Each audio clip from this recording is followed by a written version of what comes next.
Hi friends, welcome to online coaching. இது tips and tricks section.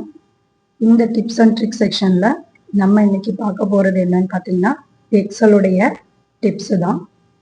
இப்போ நான் some datas அடித்து வச்சுருக்கேன். இந்த டேட்டாவை நார்மலாக நான் டைப் பண்ணியிருக்கேன். இப்போ இந்த டேட்டாவை நம்ம எப்படி டேபிளாக கன்வெர்ட் பண்ணுறது அப்படிங்கிறதான் பார்க்க போகிறோம். ஸோ ஃபர்ஸ்ட் என்ன பண்ணிக்கலாம் அப்படின்னா இதை நம்ம செலக்ட் பண்ணிக்கலாம். நம்ம ஆப்ஷன்ல போயிட்டு இதை கன்வெர்ட் பண்ணணும் அப்படின்னா நம்ம கிட்ட இன்சர்ட்ல டேபிள்னு ஒரு ஆப்ஷன் இருக்கும். அதை ப்ரெஸ் பண்ணீங்க அப்படின்னா உங்களுக்கு டேபிளா கன்வெர்ட் ஆயிடும். இப்போ நான் அதை ப்ரெஸ் பண்றேன் பாருங்க. ஜஸ்ட் ஓகேன்னு கொடுத்தீங்க அப்படின்னா டேபிளா நமக்கு கன்வெர்ட் ஆயிடும். பட் நான் இப்போ என்ன சொல்லி கொடுக்க போறேன் அப்படின்னா ஷார்ட்கட்ல எப்படி பண்றது அப்படிங்கறதான் இப்போ நம்ம சொல்ல போறோம். இதுக்கு முதல்ல நம்ம அப்ளை பண்ணியிருந்தோம் இல்லைங்களா, அந்த டேபிளை ரிமூவ் பண்ணிக்கலாம். அதுக்கு நான் என்ன ப்ரெஸ் பண்றேன் அப்படின்னு பாத்தீங்கன்னா கண்ட்ரோல் Z ப்ரெஸ் பண்றேன். கண்ட்ரோல் Z ப்ரெஸ் பண்ணா எனக்கு நார்மல்ல வந்துருச்சு. இப்போ நான் என்ன செய்ய போறேன் அப்படின்னு பாத்தீங்கன்னா செலக்ட் பண்ணிட்டு கண்ட்ரோல் T ப்ரெஸ் பண்ணினேன் அப்படின்னா எனக்கு வந்துட்டு அந்த ஆப்ஷன் வரும். ஜஸ்ட் ஓகேன்னு கொடுத்த உடனே டேபிள் கன்வெர்ட் ஆயிடுச்சு.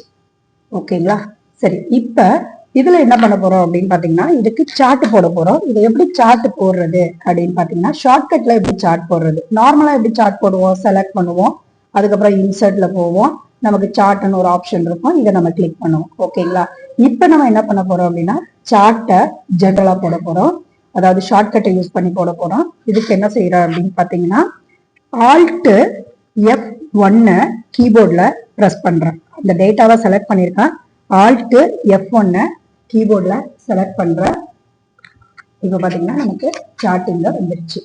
ஓகேங்களா, இல்ல எனக்கு இந்த சார்ட் வந்து அது மேலேயே வருது, நம்ம மூவ் பண்ணி வேணும்னா கீழே வச்சுக்கலாம். பட் எனக்கு வந்து சார்ட் வந்து வேற ஷீட்ல வேணும் அப்படின்னா இதை நான் முதல்ல டெலீட் பண்ணிடுறேன். ஸோ திரும்பவும் செலக்ட் பண்ணிக்கிறேன்.